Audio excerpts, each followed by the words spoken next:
Hi, I'm Donna Clausen and welcome to Going to the Dogs. And today we have a special treat because we have one of Conway's finest here with us today. And this is Officer Matt Edgman. And Officer Edgman is with the Canine the police force in Conway. And he also told me that they go to surrounding areas and do things, but it's mostly within the 20th Judicial District. Officer Edgman, tell me a little bit about the program that we have in place with the police department. Well, the Conway Police Department, we have two canines. They are both Belgian Malinois. I have canine Chaman, or we call them Chewy, and then we have canine Dax. They're both getting close to about 6 years old. These dogs, they're dual-purpose dogs. We have two separate reasons that we use them. One is for criminal apprehension, and the other is for narcotics detection. Okay. The narcotics detection portion of that, what that involves is the vehicle searches, the building searches, where if we think narcotics are concealed within a building, we can do package searches. That involves, parcels coming through mail, things like that, and luggage, things of that But matter. like if I was pulled over and somebody said, all right, we would like to search your car for drugs, they would probably get a dog to come and search the car. Yes, we can do it because depending on the circumstances, if we feel the need to do that, it's a non-invasive way of searching somebody's vehicle, because we don't actually have to go in and look and go through their property, right? Particularly when if we don't have their permission to do so. And the dog, all he has to do is he can go around the outside of the vehicle, and he can smell the air coming out of the vehicle, and he can detect the odor of narcotics if it's present. Okay. So he's better than a teenager's mother. He can really sniff things out. Probably so. Okay. Now, why do you pick, or what kind of dogs do you pick for to do this kind of work? Both of our dogs are Belgian Malinois. Belgian Malinois and German Shepherds are really common breeds in this line of work. The main thing, though, that they're really looking for in a dog to do the narcotics work and the criminal apprehension is they have to have natural drives. And what they're really looking for, particularly with the narcotics work, is a ball drive. Their drive to chase a ball, play with it. It's their favorite toy in the world. Okay. And that is their motivation when they're looking for narcotics. They think what they're looking for is their toy ball. Okay. So when they're looking for that, it's the way that they're trained, and so that's their motivation. So if you ever see us out, handling this ball, then that's what they think. All right. So that's doing. work. That's work for them, is playing with this ball. Well, now, work is actually play for them. Yeah. Well, this is for me too. Good. What about the male or female? What kind of dogs do you generally get? I noticed that these two that you talked about are both male. Yes, ma'am. Most of the time, when you're dealing with a dual-purpose dog, what you're going to see is a male dog. Okay. Sometimes you'll see a female dog with narcotics only work, because they both of them can smell equally well. Right. But when you're dealing with the apprehension type work, the male's going to be a little bit more dominant. Okay, that makes sense. That nature. So. That makes sense. Now, you do other things besides the dual purpose for dogs. You also go to schools and talk. And what's kind of briefly that you do when you go to a school? Well, we just want to make sure the kids understand what the dog's there for. We don't want them to be afraid necessarily. We explain to them that the dog helps us locate drugs and bad guys is the main thing, because the dog is able to go into places that we can't go, and we'll usually show them how the dog works and let them see that the dog is just in a lot of ways like every other dog, that he just wants to play, and he's close to his handler and things like that. So. Right. Now, and you'd said before that they can go places you don't go. Could you give me an example, kind of, what kind of places? One common thing for us, if we have a suspect that we believe is dangerous, that's fled from us, they don't usually hide in convenient places. They're intentionally looking for somewhere that's hard to get to. Right. So if we say we have a wooded area and they run into that wooded area, they're usually going to go into the thickest part of that wooded area, which particularly at night, that's a dangerous scenario for not only officers, but it can be for the suspect as well, because if you suddenly come up on, you can't see, you can't tell what they have in their hands, then it's not good for anybody there. Right. So what we can do with the dog is, since he's small, he can smell them, he can see at night better than we can. We can send him into this thicket, and he can use his nose to locate that person without us having to actually walk in. So bad guys not only have to worry about snaky thickets, but they also have to worry about this dog coming in. Yes, because he moves really fast and he's hard to see at night. So. I'm so glad I'm not ever going to be a bad guy.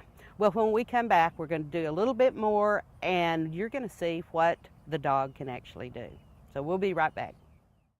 Hi, I'm Robin Dyer, and I would love for you to come work out with me on my show called Burn. This workout is going to be quick, something you can do at home for your busy lifestyle. Give me about half an hour, and I'm going to help you find your breathless edge. This is the workout that's going to be suited just for you. So come join me, and let's get fit together.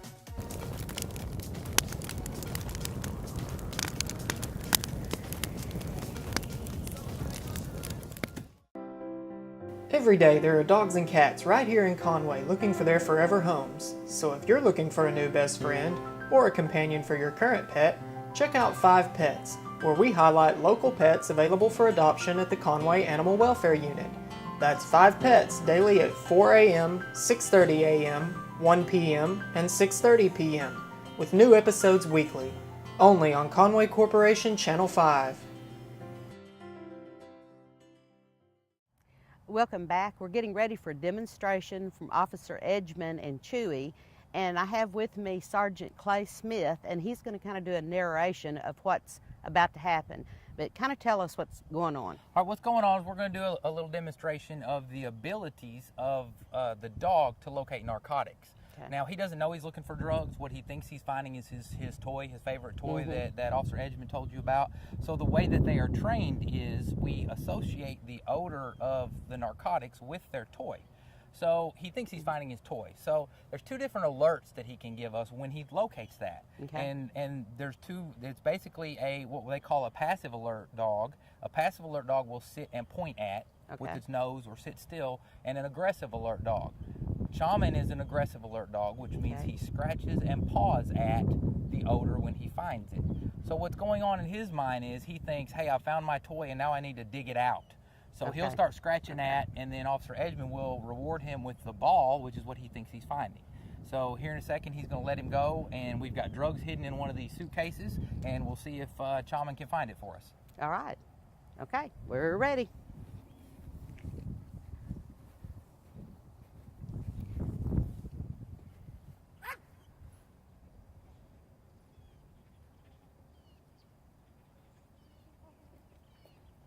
And there we have him trying to dig his toy out.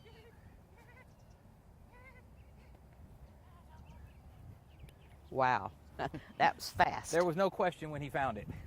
All right, we're going to do a demonstration right now of the handler, or the criminal apprehension side. What the dog does, where he could chase a bad guy down and basically catch him with his mouth for us. I have a protective sleeve right here. This protects my arm. If I didn't have this on, he would bite anywhere he could get a hold of to stop me. So I kind of present this, and give him a target area. And again, much like finding the drugs was a playtime to him, this is a playtime. This just becomes a tug of war. So he's not mad or angry or anything like that while we're doing this, but it's he knows when it's time. All right. So we'll show you that if you want to step off to the side. I want to step off. Thank you. All right.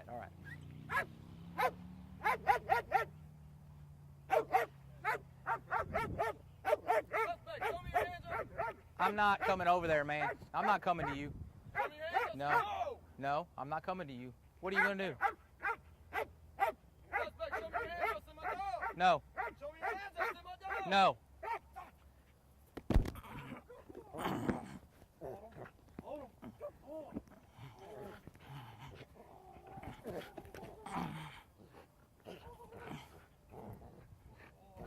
Okay, I give up, man. Your dog's hurting me. I give up. Suspect, stop fighting my dog. Stand still. Shoot. Ow. Wow. That's great. Don't be a bad guy if you don't have one of those things. All right, the next thing we're going to show you is what we call a handler protection. Okay. And this is where the dog is trained to protect his daddy, pretty much. Okay. If Officer Edgeman were to get in the fight, then Chaman knows that he can come to his aid. So we're going to demonstrate where I'm going to be the bad guy, and Officer Edgeman's going to come and pat me down, and at some point I'm going to attack him. All right. And All right. then Chaman is going to He's going protect to help him. Okay, good. Yes, Well, yes. I'm stepping off again. All right, all right.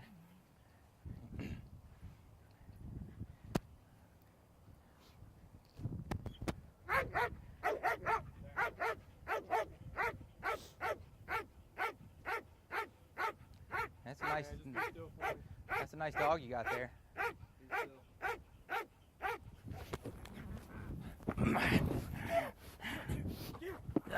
Oh, I give up. I give up. Suspect, stop fighting my dog. Stand still. Well, that was exciting. I love seeing that, and the dog made me just a little bit nervous. And you notice I didn't volunteer to be the one with the little thing. No, no. Now, the dog works and loves to work, but tell me, I don't have this vision anymore that the dog works, you go back to the police station, put him in a crate, and when he needs to work again, you bring him out. What's his life like? Well, our dogs, they actually live with the handler. He lives with me. He goes home with me, and I have a place for him at my house. I feed him. If he needs to go to the vet, I take him to the vet. If he needs a bath, I give him a bath. Mm-hmm. I'm responsible for everything like that. And I mean, it's as if he is my personal dog. Uh-huh. He doesn't technically belong to me, but it's just like my dog. Then when I get ready to go to work, I get dressed, and he knows what that means. When I come out and have my uniform on, I'll ask him, "Are you ready to go to work?" And he gets real excited and runs to the door and sitting waiting to go to work. And then I load him up. We have special vehicles for the canines. Mm-hmm. The vehicle, the back seat has been taken out of it, and it's a cage. It's flat back there with a rubber mat so that it's more comfortable for him, and where it's a little more protected, where he can't access So he the has glass. his own chauffeur then. Yes, that car belongs more to him than it ever would to me. Okay, So, well, great. But then we have special. A lot of people are always concerned when they see the dog in there in the summertime. And that vehicle stays cooled all the time, so it's comfortable for him. So he's always ready to work, and it actually has a heat alarm in there. If it gets over a certain temperature, it'll set off an alarm and roll the windows down so that he's safe. That's wonderful. But then he works with me. He'll work the whole shift with me, and then when we go home, he goes home with me. All right. And Chaman is about 6 years old, right? Yes, ma'am. And so how much longer will he be able to work? It really depends on the dog. A lot of these dogs, I believe, get about 10 to 12 years before they're retired. Usually what's going to limit the career on one of these dogs is if their eyesight or their hearing starts getting bad, if they start having arthritis, if they joint problems where it's hard for them to run, if they start having teeth problems, where it's painful for them to do the bite work anymore. Right. You don't want them to keep doing that because it's not fun for them anymore. So. Well, Officer Edgeman, what is your favorite part about being on the canine force? Well, it's an interesting job because there's always something different with it. I really enjoy that part. I get to work with a lot of different guys because I work a lot with our narcotics unit. I get to work with patrol, and if I go out with our SWAT team a lot, the dog provides security on perimeters and things like that. So there's a lot of different stuff that I get to do, which is rewarding. That in itself is something that I really enjoy. But it's really great getting to always have a partner there with you. I never, if backups en route, already have backup there. Right. He's great for that. A lot of people, they may try to get aggressive with you or something, but he's always in my car barking, letting people know that he's there. He would stop me. And exactly. In my tracks. He's really helped me out more than once where they'll calm back down when they hear him in there. So he's great backup to have. Well, this has been wonderful, and I appreciate you coming out along with Officer Smith, and it's been great, and I've learned a lot, and I understand now dogs at airports and dogs and that kind of thing. Well, thank you so much for being with us today and going to the dogs, and remember, take care of your dog, be a responsible pet owner, and make sure that you spay, neuter, microchip, and register your dog. You need city tags. Don't forget the city tags. Thanks a lot. Bye-bye.